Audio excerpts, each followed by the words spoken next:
Hello বন্ধুরা, কেমন আছেন? আশা করি সবাই প্রজাতন্ত্র দিবস খুব ভালোভাবে উদযাপন করেছেন। আচ্ছা, বলুন তো, আপনাদেরও কি আমার মতো এরকম হয়? ছুটির দিনে ভালো-মন্দ খেয়ে-টেয়ে সন্ধ্যাবেলা বসে মনে হয় ওজনটা বোধহয় একটু বেড়ে গেল। ওয়াক করতে যেতে হবে। তাই না? আমারও ঠিক তাই।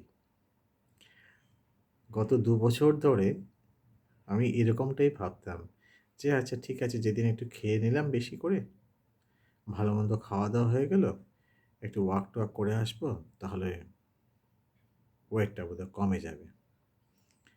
কিন্তু দিনের পর দিন ওজনটা বেড়েই চলেছে। ওটাকে আর কিছুতেই বাগে আনতে পারছি না। কিন্তু জানেন তো, ওজন কমানোটা এখন একটা প্রতিনিয়ত সমস্যা হয়ে দাঁড়িয়েছে। তার জন্য নানান ধরনের রোগাক্রান্ত হতে হচ্ছে আমাদেরকে। প্রথমত বেড়ে চলেছে আর্থ্রাইটিস প্রবলেম, থাইরয়েড প্রবলেম, এমনকি হার্টের সমস্যাও দেখা দিচ্ছে।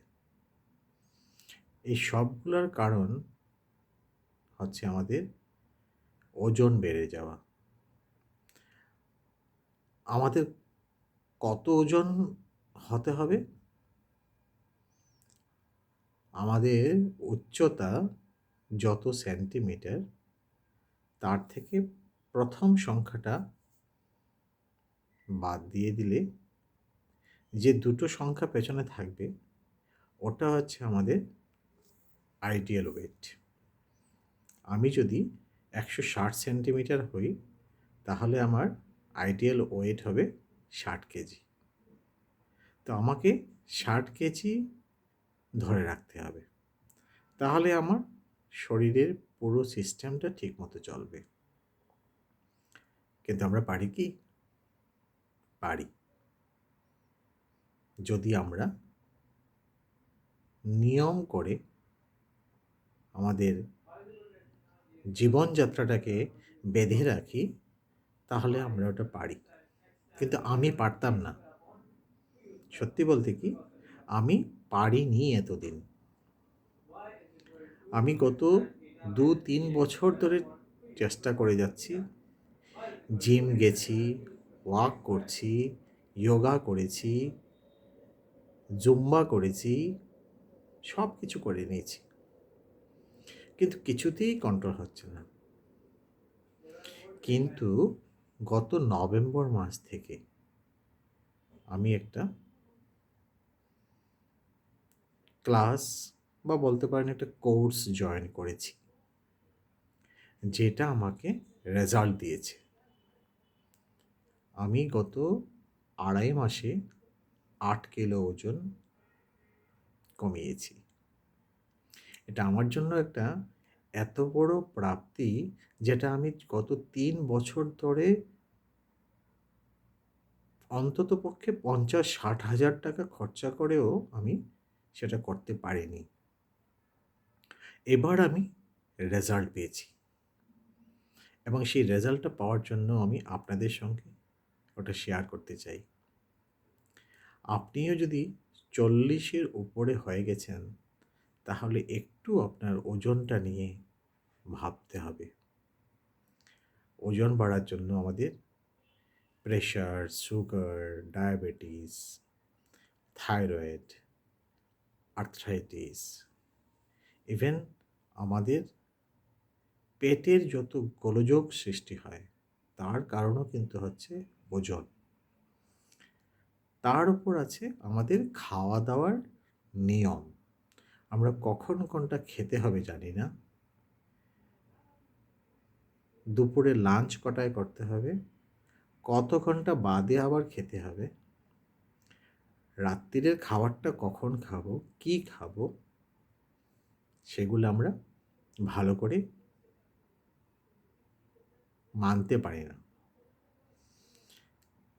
আমাদের শরীর একটা মেশিনের মতো, তাকে সময় মতো খাবার দিতে হয়, তাহলে ও দিব্যি চলতে থাকে, কোনো সমস্যা করে না।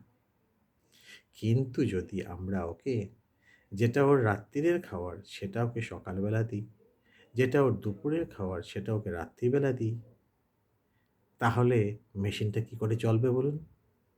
চলবে না তো। ঠিক তাই, আমরা সেটা জানি না যে কখন কোনটা খেতে হবে এবং কোন সময়ে খেতে হবে।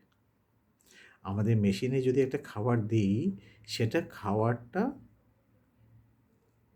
প্রসেস হতে কতটা সময় লাগবে সেটাও দেখতে হবে।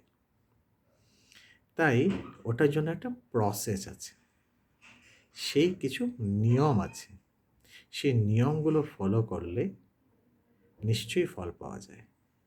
এটাই আমি আমার গত ২.৫ মাসের কোর্স বলুন বা ক্লাস বলুন, ওটা জয়েন করে জানতে পারলাম। আমি সত্যিই জল কতটা খেতে হবে, কখন খেতে হবে তা জানতাম না। আমি সারাদিনে ১ লিটারও জল খেতে পারতাম না। এখন আমি ৫ থেকে ৬ লিটার অনায়াসে খেতে পারি। জলটা আমাদের শরীরের জন্য সবথেকে বেশি জরুরি। আমরা জল খাওয়াটাকে এতটা গুরুত্ব দেই না। কিন্তু জলটা অত্যন্ত গুরুত্বপূর্ণ জিনিস আমাদের ওজন কমানোর জন্য। আপনারা যদি আমার ভিডিওটা ভালো লাগে তাহলে লাইক করবেন, শেয়ার করবেন। আমি আমার যে প্রসেস ফলো করে ফল পেয়েছি সেটা আপনাদের সঙ্গে শেয়ার করব। আমি চাই যেটা আমি করতে পেরেছি সেটা যেন আরও ১০টা লোক করতে পারে। কারণ অনেকেই অনেক রকমভাবে চেষ্টা করছে ওজন কমানোর জন্য, তারপর হাল ছেড়ে দিচ্ছে, আর হবে না। কিন্তু আমি নিজে এটা প্রত্যক্ষভাবে উপলব্ধি করেছি এবং ফল পেয়েছি, সেজন্য আমি আপনাদের সঙ্গে শেয়ার করছি। ওজন কমানোটা সম্ভব এবং এটা আমি নিজে প্রত্যক্ষভাবে ফল পেয়েছি বলে আপনাদের সঙ্গে শেয়ারও করতে পারব। আশা করি আমাদের ভিডিওটা ভালো লেগেছে। যদি ভালো লাগে তাহলে আমার সঙ্গে থাকবেন, পাশে থাকবেন। আমি আবারও আসবো আরও নতুন নতুন তথ্য নিয়ে, যেগুলো আমি নতুন নতুন জানতে পেরেছি, যেগুলো আমি অনেক কাল যাবৎ জানতাম না। ধন্যবাদ, নমস্কার।